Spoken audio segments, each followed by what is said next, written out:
Well, thank you so much. Let me start with this. I just want to say I'm so grateful to be here with all of you today. And I owe this opportunity to my generous friend, Dean Skip Rutherford, and to Nikolai DePippa, who makes all of this look so easy and efficient.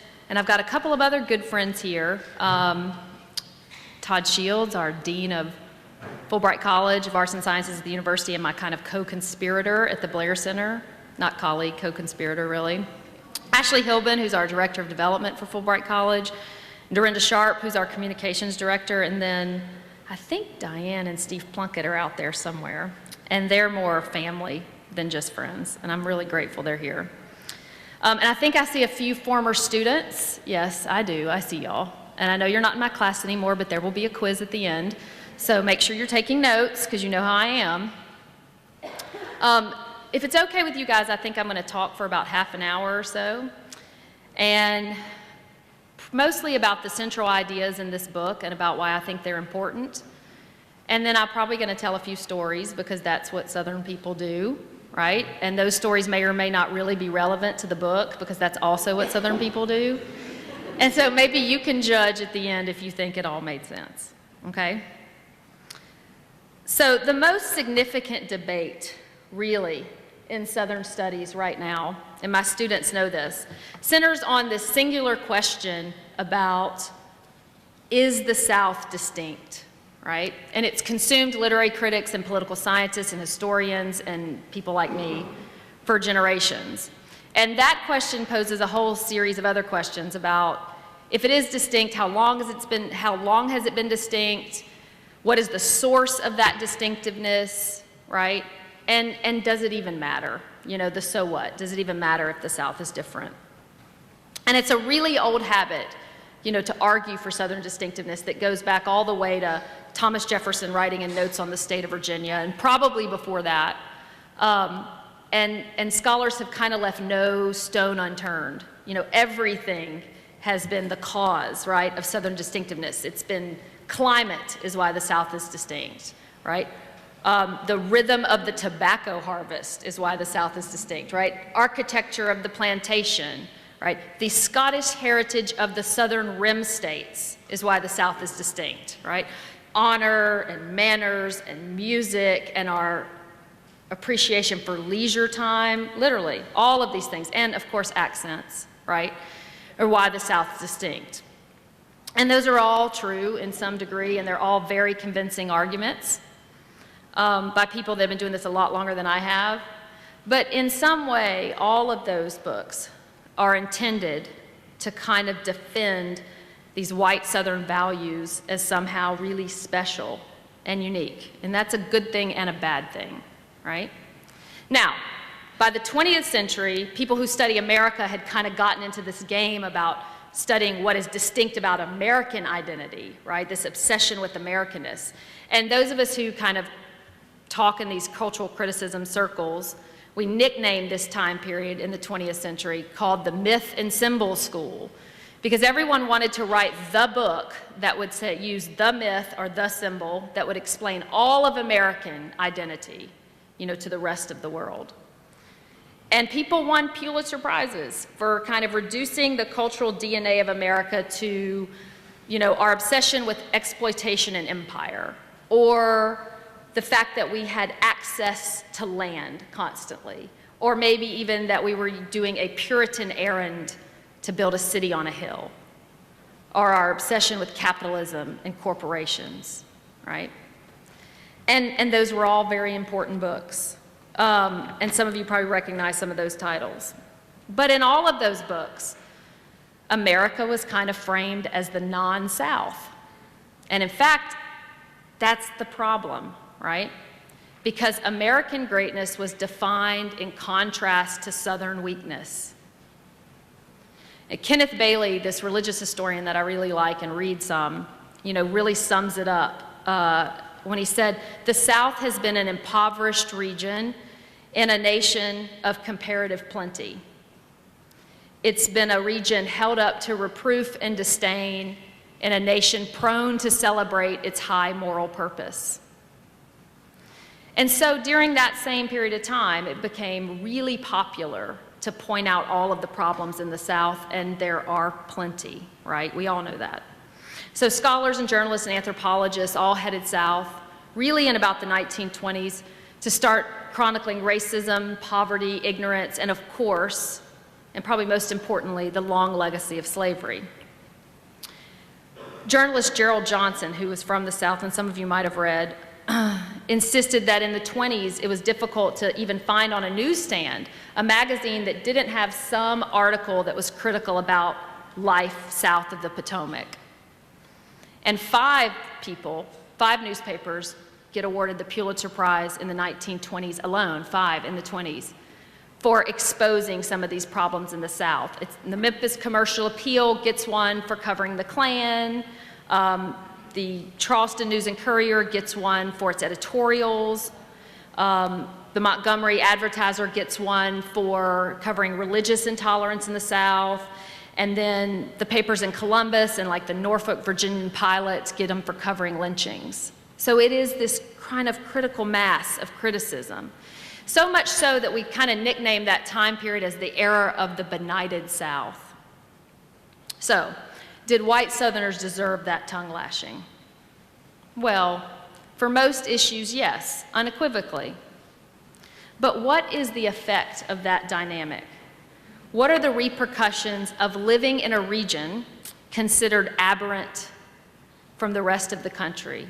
In tangible and intangible ways, in real and imagined ways, in accurate and in very exaggerated ways.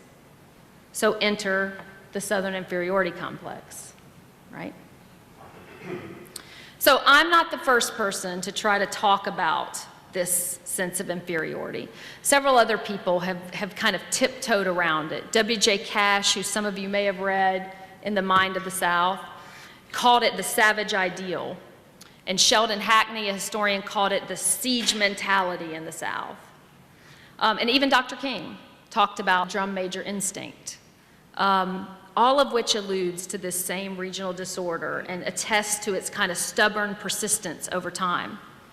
Now, there have been 3 people that I read that actually called it by name, called it a Southern inferiority complex. And what's interesting about that is that they're from very different disciplines. So Fred Hobson, who's a literary critic, you know, he wrote this book about Southerners' obsessions with writing their memoirs and said that Southerners had a rage to explain this inferiority complex, right, that stemmed from this inferiority complex.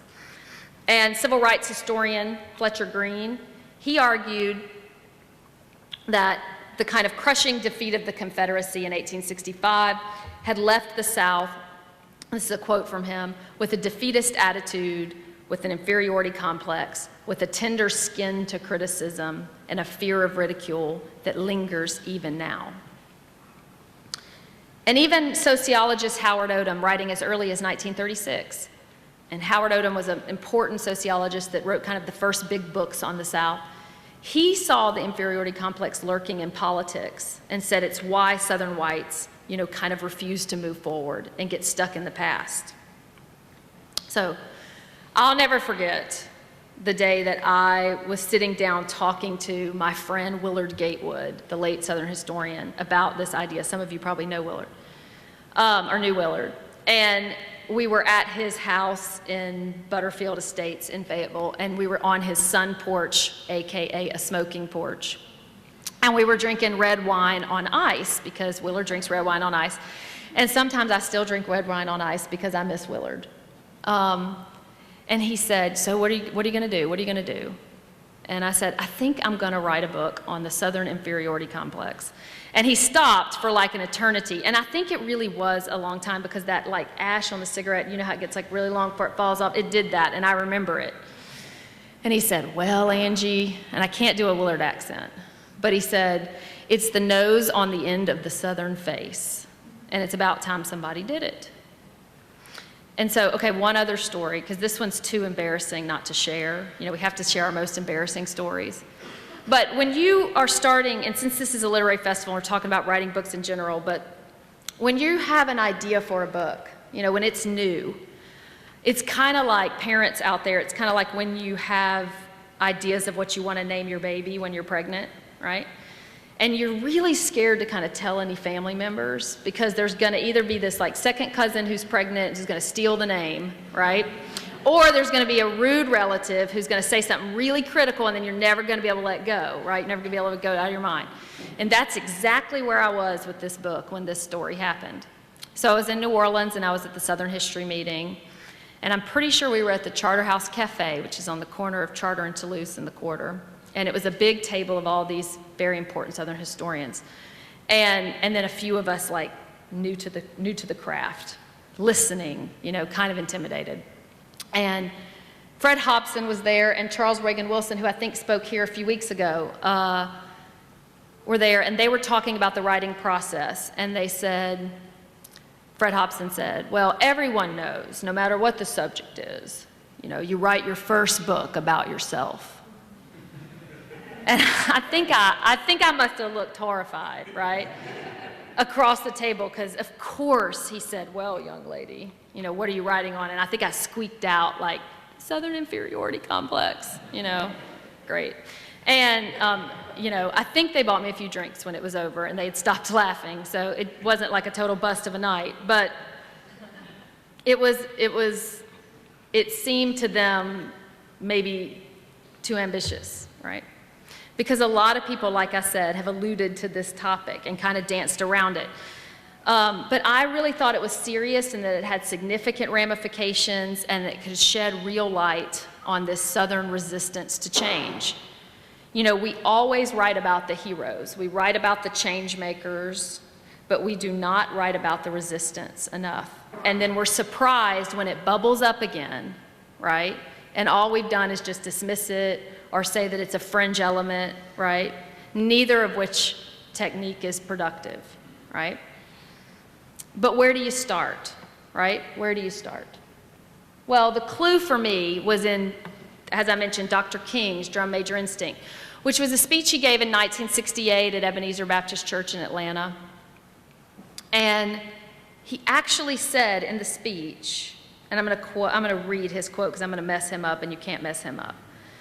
He said, "We all want to be important, to surpass others, to achieve distinction, to lead the parade." And then he said, Alfred Adler, the great psychoanalyst, contends that this is the dominant impulse, the drum major instinct. And he finally said, do you know that a lot of the race problem grows out of the drum major instinct? I have a name, Alfred Adler. So Adler was really widely read in his day and quoted long after his death in 1937. And he influenced, we know now, not just psychologists, but people that wrote about social movements. So it's not really surprising to find him influencing King so strongly. And he wasn't maybe as famous as Freud or Jung, but he's major then, and he's still major in many ways. And what's weird about him is he started work on organ inferiority. Literally physical inferiority, right? So when one organ starts to fail, how another organ compensates in the body. But like most people of his generation, they got really interested in the personality, right? The personality and this sense of inferiority. Now, we can't diagnose like a whole population of people, but understanding the way the inferiority complex works as a diagnosis for an individual might just give us a pattern that we can work with. And it did for me, that I worked with in this book. So here's where it gets really interesting, at least to people like me. Adler thought there were two things that you had to kind of have an inferiority complex, right? Two conditions. First, there had to be a moment of consciousness where you were deemed inferior, right? Where you were aware that you were being thought of that way. Maybe it's a parent, a bully, a social group, something. There had to be a moment of consciousness. And then there had to be certain environmental conditions, right, that made it really hard to overcome that consciousness, to kind of get past it. And Adler actually maps out which environmental conditions he thinks are the most likely to lead to this. And they are, right, poverty, lack of education, authoritarian religion. Sound familiar, right? And then in addition to that, Adler said, if you had this consciousness, you had these conditions that made it more difficult, people who had this sense of inferiority, this inferiority complex, would compensate in one of three ways. And you'd see a radical behavior change. And the three ways were either they would withdraw kind of from the society that was judging them, or they would try to change the terms by which they were being judged inferior some way, or change the rules somehow, or they deem somebody else inferior to make themselves feel superior, right? That's what he mapped out for the individual. So that's the pattern. And here's the key, that consciousness, that moment of consciousness, right? We spend a lot of time talking about how we pass on our Southern heritage in all of these positive ways, right, family? But we don't think a lot about when it comes from the outside, and it's critical, right? So, Willie Morris, great Mississippi writer, he talks about this in his memoir, North Toward Home, about that consciousness when he goes north to New York to edit Harper's. And the Fugitive Agrarian Southern Writers Group that was centered at Vanderbilt, they talk about it when they write that famous book, I'll Take My Stand, and they defend the Southern way of life, and it gets panned by critics. And they get called ignorant, and they don't know anything about the economy and everything else. And they've talked about that consciousness, right? So finding that pattern over and over again in politics, in history, and literature, that's what I'm doing in this book. So, and I want to tell you a little bit about the type of public criticism I'm talking about, okay? And I'm going to use one of the examples from the book, which is when I look at the 1925 Scopes trial. Now, a lot of people in Arkansas know about the Scopes trial because, of course, Epperson versus Arkansas becomes kind of the later 1960s version of this. What you might not realize is just how big it was in its moment. They laid telegraph wire to Hong Kong. It was on the cover of every international newspaper.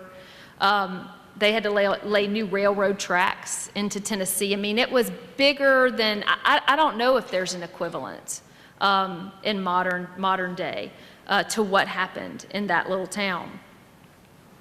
So here's an example of some of the criticism.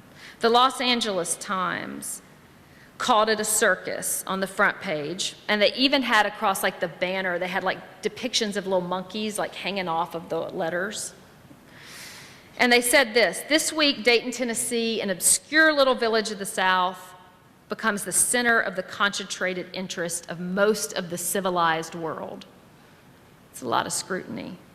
Columbia University decides during the Scopes trial that they are no longer going to accept high school degrees from Tennessee or other southern states that ban evolution because they do not know if the diploma is based on actual facts. Yeah. The New York Times calls the people in Dayton cranks and freaks. Quote, Time magazine calls it a holy war, and I don't know which of these is worse. The Nation called the trial the state of Tennessee versus truth. Right? And the New Republic called it Tennessee versus civilization, right? Pretty bad. And internationally, it wasn't any better, right? The Weekly Dispatch in London actually ran a limerick contest for amateur poets to write about the case. And the winner was a guy named E.J. Rackham from Southampton, and this was his limerick. He said, if we take the Daytonian mind as an average of men's, I'm inclined to ask not if man with a monkey began, but did monkeys descend from mankind? Clever. And then the London Times, not to be outdone by the Weekly Dispatch, ran this tagline in their coverage. There is some evidence, too, that the inhabitants of the South are attempting to think and that this is very difficult for them. Right? I could go on and on and on, right? So we're not talking about criticism of real problems. We're talking about pretty biting stuff, right? All right, so what happens when you get this kind of attention? What's the pattern? Now remember that Adler's kind of compensations that he maps out are that a person will withdraw from the community that deems them inferior, or they will change the rules by which they're deemed inferior, or they will deem somebody else inferior, right? Remember that pattern. And I'm going to talk about a few of the examples of the pattern in the book. So in Dayton, what happens after all of this criticism? Well, Dayton, Tennessee was a pretty moderately religious town. And after the trial, there's no other way to really describe it except they become reactionary fundamentalists. And they build William Jennings Bryan College, literally named for Bryan. And y'all know the history of that trial, some of you, so you know why. And they decide to almost withdraw from trying to change the public schools and open their own private schools that can just look exactly like they want them to look, right? And they launch this movement of these fundamentalist colleges, right? The other reason I'm telling you this kind of pattern is because you'll see how long the legs of it are, right?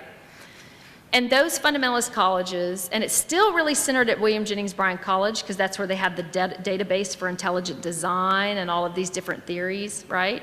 Those colleges are going to back up the moral majority and the Christian right and the entire ongoing challenges to evolution, right? That's going to spring from that moment in that town of 2,000 people, right? Because of that kind of criticism. Now, in the case of Southern writers, since this is a literary festival, right? Those Southern agrarian writers that I mentioned, also sometimes called the fugitives, when they get so panned for that manifesto of theirs, I'll take my stand, and they totally deserved it, honestly, if you read it. But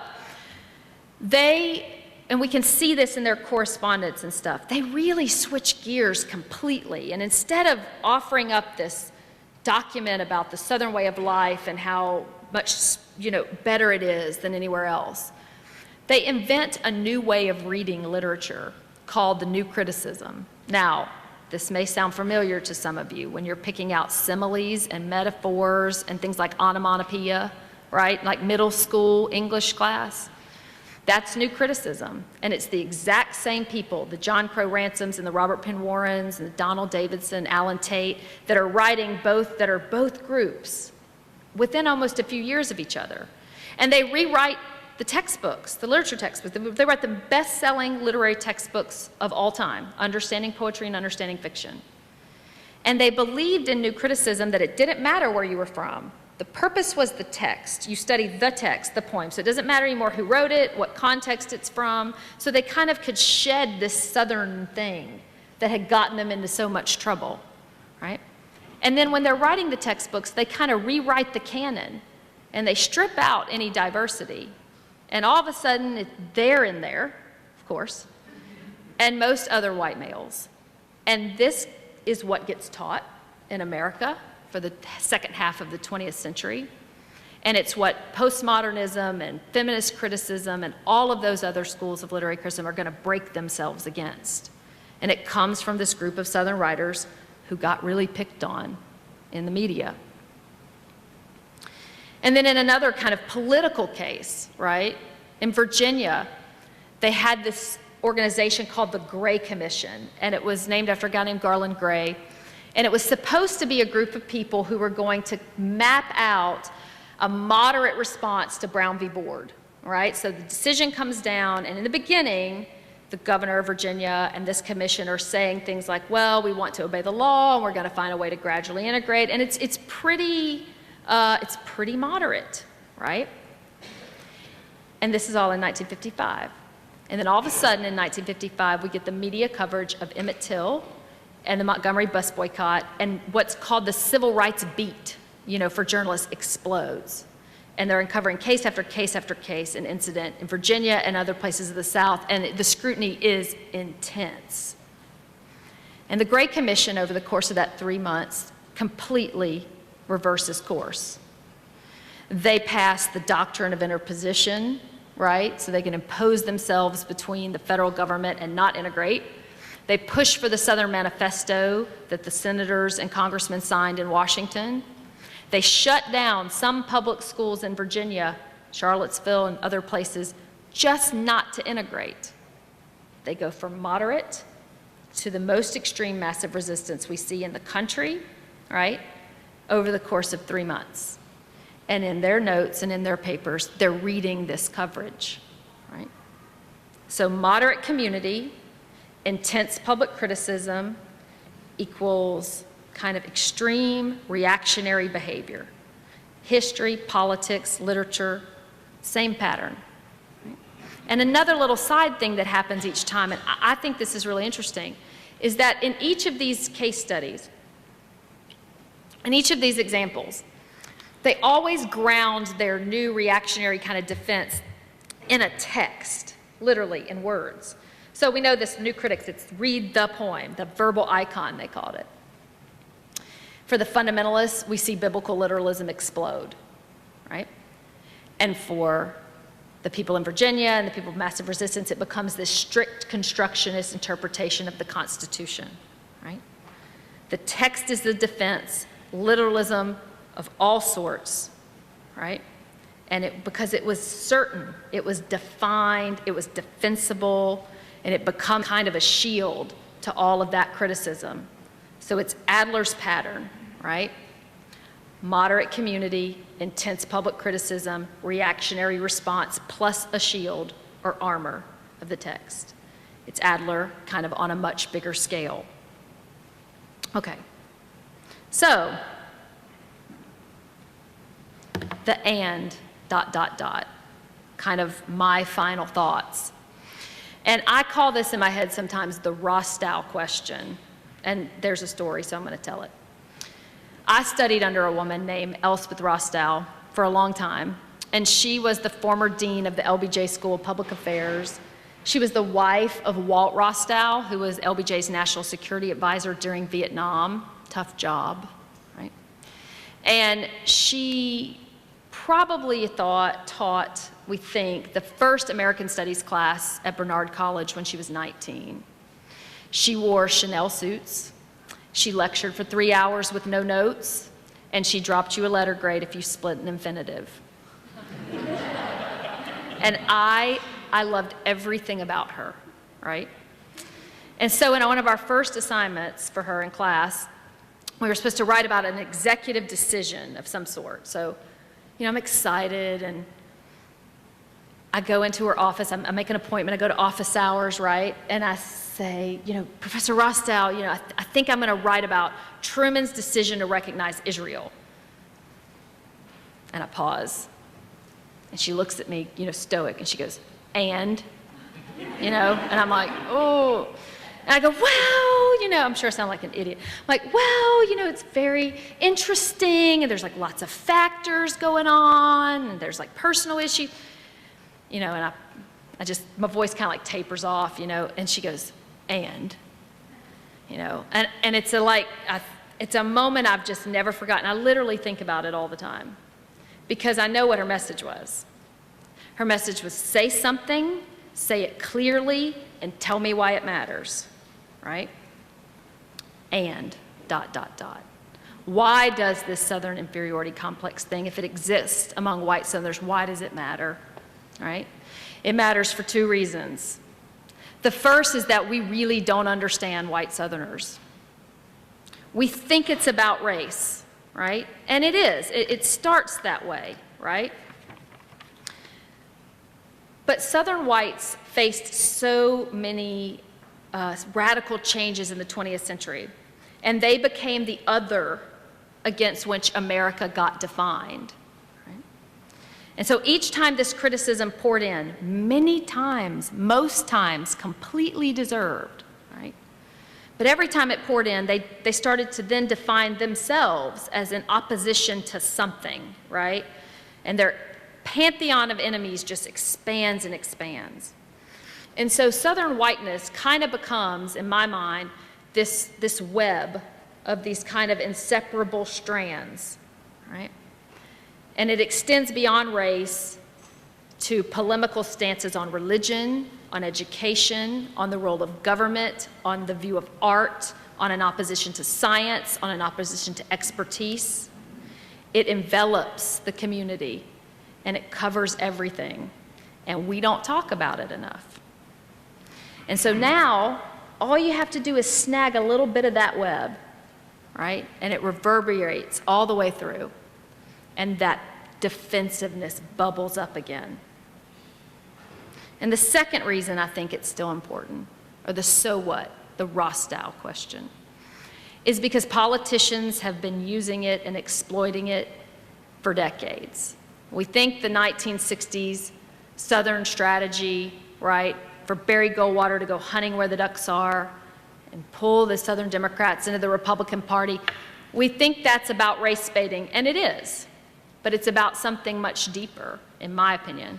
It's about inferiority baiting. It's George Wallace saying, those hippie agitators, I see some in here, those hippie agitators, right? They're gonna run this country and they think they're better than you. And it's Buddy Roemer in the 80s saying, I'm gonna go to DC and I'm gonna make them quit laughing at Louisiana. As if anything, right, can make us quit laughing at Louisiana. I'm from Louisiana, I can say that. I can say that, right? But it's the fake war on Christmas. It's the idea that Obama's going to come get your hunting rifle and take it away. It's, in many ways, the reason that poor white Southerners are voting against their own economic self-interest. It underlines everything. Fundamentalism, majoritarianism, creationism, right? Anti-elitism, cultural conformity, authoritarianism, states' rights. So, is it all white Southerners? No, of course not, right? But John Shelton Reed, who's somebody I read and respect, once wrote that it's not that all Southerners have to feel threatened all of the time. It's that enough Southerners have to feel threatened enough of the time to see this white backlash. So I think he's right. I think Willard Gatewood was right. I think it is the nose on the end of the Southern face. And unfortunately, I think it's a broken nose, right? And I think it's in all of our best interest to try to fix it. So maybe that'll be the next book. Thanks.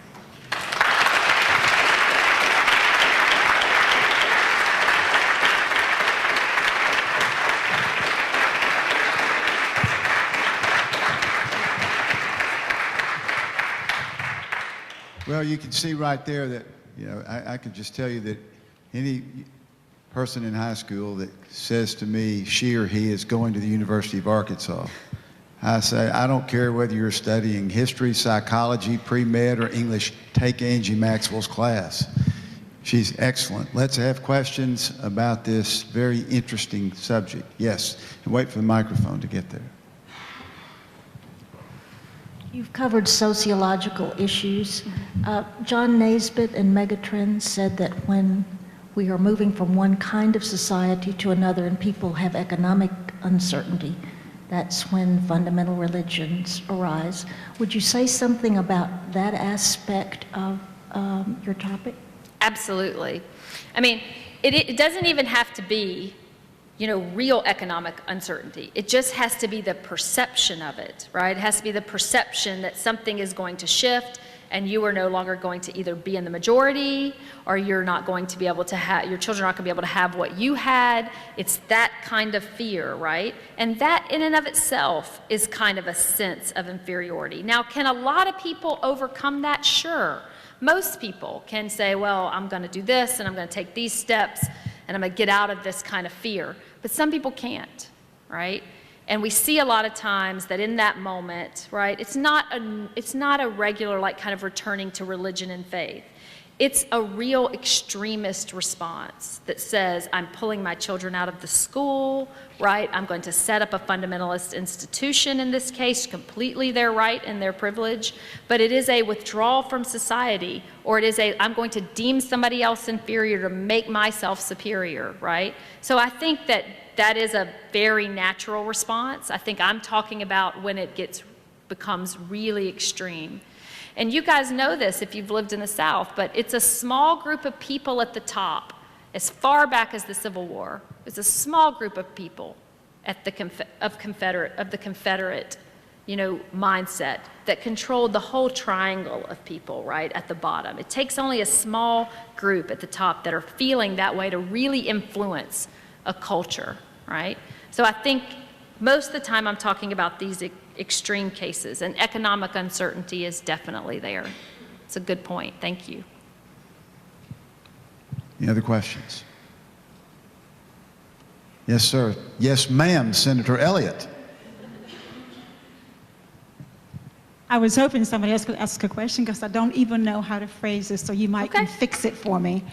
I'm sitting here thinking about the black and white relationship in the South and all the inferiority that goes along with somebody always having to be on the bottom.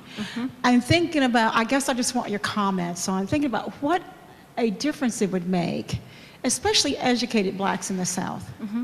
This is an observation, not based on any study. Really root for this continued criticism of Southern whites, because in a way it makes me feel better that I am not a part of this ignorant group of people. Sure. And what the impact of that is in continuing the inferiority complex, that we don't bother, it keeps us from coming together, I think, in any kind of way, and how it seems so important as an African American to someone who's so unrooted in the South. I almost need this criticism so that I can not be a part of this thing that I know is inferior. So if you would comment on that, because you know, the criticism serves a real purpose, right? I mean, if we didn't have those Pulitzer Prize winning exposés of all of these problems in the South, I mean, we had to have that. There had to be light shed on that. Absolutely. But the problem is we don't, you know, we don't ever think about the consequences of that. Now, it's not easy to write about, you know, racists during civil rights. It's not easy to write about the people that were so offensive. Even now, to kind of go back and read is tough, right? But we have to understand what happened, I think. We have to understand how that criticism galvanized that community in the wrong direction. Because we could start to use criticism to empower things. We could start to say, we want to be, I mean, you know, we can always start with we can be better in Mississippi, right? In Arkansas, we can always start with that, right? But, or that we are going to be the southern state that somehow builds enough of a coalition to expand Medicare. We're going to do some of the, we're going to play off of that sense of inferiority in a way that does productive things, right? That would be the goal. But it gets used so often to trigger these communities, right? And so then the thing that always, you know, students always ask me to, they say, well, is it still just the Civil War? Yes and no, right? The pattern starts, right? And so then it looks like it's just racist. And it is, but it's racist, plus it's distrust of the federal government, plus it's distrust of expertise. And it links all the way to, you know, fears about, you know, climate change science is false. And it goes into everything, right? And that, to me, is when it's really damaging, the criticism. We need it. We need things exposed. But like some of the criticism that I showed, that criticism is not helpful, right? During scope trial, criticism that could have been good is to say, you know, this is going to damage these young people who need to learn some of the premises of science for this. The ridicule, the limericks, that kind of stuff doesn't really help. And it causes exactly what a lot of those journalists didn't want to happen. They wanted to expose it because they thought somehow people would, oh, wow, we look that bad, let's change, right? But it's not what happened, right? It's we look bad, now we're defensive, right? And we're going to dig in our heels and entrench. And that's the problem. So it's finding, and you know, it's really hard in this media and this culture to find constructive criticism. But I guess I kind of have always wanted to understand how this kind of white Southern identity moved through generations and became this kind of bigger thing. And we just don't write about it that way, you know? So it serves a purpose, but it has a repercussion too. Angie, 2 questions real quick. Number 1, Yeah. what do you see it with, you know, you're teaching 19, 20, 21-year-olds. Do you see the same attitudes, inferiority complex that their parents and their grandparents had? That's 1. Question number 2, what role does SEC football have to do with it? Oh, you know, for winning football, what else matters, right? That would be my family, right? Honestly, actually it's a really good question, and I get to pick on Louisiana and LSU a little bit more, which is always fun for me. But I do think my family is Cajun. They live down in South Louisiana, and they are obsessed with, LSU football. And it's funny sometimes, and sometimes it's not very funny, because they're obsessed with a game that, in my opinion, can be very exploitive, and they care so much about these players, and they don't care anything about these players, right? But it's the good thing. So it's like we can ignore all of the, like in Louisiana, threats to teacher tenure and, busting of teacher, we can ignore all of that because we won on Saturday, right? And that makes them feel important and feel good, right? And to me, when it's all there is sometimes, it becomes, this unifying, we are the superior Southern Conference, right? We're going to spend as much money as we can on it, right, at the cost of other things, in my opinion. And I love football, but I see that dynamic. It's true. And young people in the generations, my only fear, and I mean, I don't survey my students about this. They tend to be pretty independent and politically right now, but I fear that they have, they don't understand the way all of this gets institutionalized over time. That's what they're missing. They've heard the story, they understand civil rights movement, they understand certain things, right? But they don't really understand the long-term effects. Now, I'm talking about long-term effects for kind of the resistance, not the change makers. But when you can't see that, then everything else, kind of happens without context. And it's surprising that people are questioning, Obama's birth certificate, or it's surprising that there's a backlash against women in this way, right? And it shouldn't be surprising. If they're educated adults, it should make sense. It's logical. There's a pattern, right? And to me, that institutional piece is what I see missing. It's written as if it's done. The story is done, and it's not anywhere close to done. A couple of things before we sign the book. You heard Senator Elliott. I was going to introduce Senator Joyce Elliott. We have Judge Larry Vaught here with us. We have Representative Eddie Armstrong here. And we have the Democratic nominee for Attorney General, Representative Nate Steele, is here with us. So let's welcome our guests here.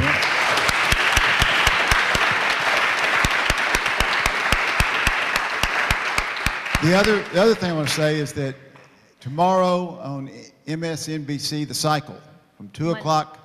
Monday. That's what I say. Monday, 2 to 3, MSNBC, The Cycle. Angie's going to be on talking about this book. So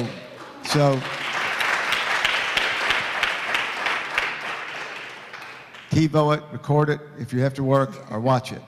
And Angie, I want to thank you very much for being here. I think you have set such a good example of someone who understands the South, studied the South, lives in the South, now writes about the South, and hopefully can, in many ways, help change the South. Let's sign and buy her book, The Indicted South. Please welcome Angie Maxwell.